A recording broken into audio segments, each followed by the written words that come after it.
Hi, I'm Gordon and I'm from Skillshot. And I'm Brad from Skillshot. Skillshot is Seattle's pinball zine. It's a small pamphlet size zine, one page, that we produce numerous times during the year. It has the Seattle Pinball List, which is a list of all the places that have pinball on location in Seattle. Pretty much the Seattle city limits, and so you know what games are there with the time of publication. News and Gossip, an article, fabulous cover. Yeah. I know it like immediately as soon as I see it that I want another cover. The pinball machines, the art on pinball machines, I look at machines a lot whenever I'm in a place that I haven't been before or that have games that I don't get to see very often. I just peer at them for a little while and see if there's something on there, and that's usually how I find it. Or I'm just playing in a tournament and it happens to be right next to the game that I'm playing at, you know. Someone helps me with the logo font, and then I just put it all together. And,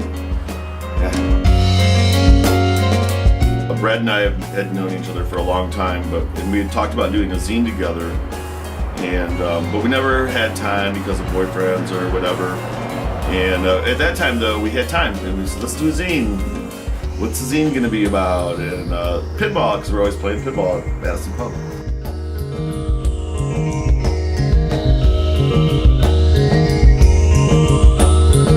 I think Skillshot was started just as for something fun, art project. I've done zines for a number of years now. Probably I guess since 1984 I did my first zine when I lived in DC. We were like a catalyst in a lot of ways. And our growth kind of parallels the growth of the scene, at least in Seattle.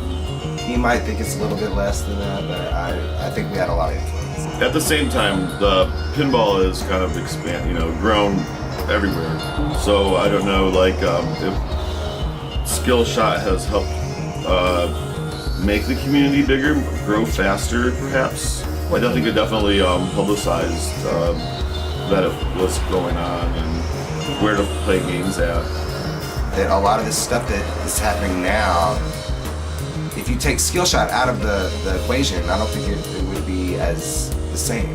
It wouldn't be the same because, I don't know, we're more pop culture actually, I think, than because when the Seattle Pinball League, for example, was being formed, it was mostly being done on collector websites and stuff like that, like Yahoo, Pinball Crazy's site, and some of the other ones but it was we're a smaller group of people that would who bought and collected pinball machines and communicated about that, and they were involved in some of the bigger tournaments. But where Skillshot I think came is that we were a link between that group of people and the people on the streets or in the bars, and where we kind of maybe connected those two groups of people a little bit more together.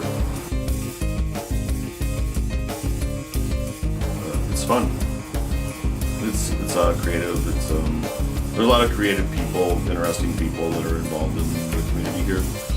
People that I've never have met otherwise. That keeps me. I'm always meeting new people. It keeps me engaged. It keeps me having fun, and we seem appreciated. So that helps as well. For me, I just wanted to do a zine with Gordon when we first met, and then the fact that we were playing pinball is kind of, it could have been anything.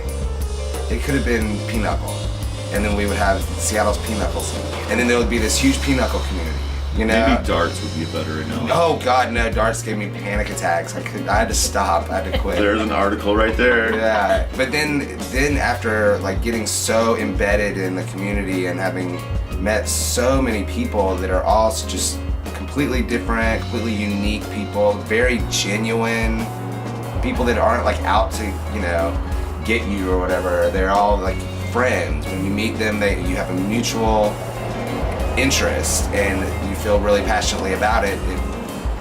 Then you have something right there to talk about. You know, like what's your favorite game? It could be like a pickup line or something. You know, it's such a unique experience that I don't even question it anymore. I just live it now. And before we started doing it, I had a passing interest, and now it's 8 years later. It's just, I get more and more excited about it. I think that Skill Shot, it validated a hobby for a lot of people. It made people realize, like, when they would see it and see some kind of a collection of pinball information just on a piece of paper, it just made people feel like, wow, this is, you know, I'm going to keep this in my pocket and walk around with it and then show it to people. And then now it's become something that we actively do, inform the community of things, and we've become like this forum for people to tell us stuff and we communicate it for them. And yeah, it's become something way bigger than I thought it was going to be, but it's along the same lines as what it should have been.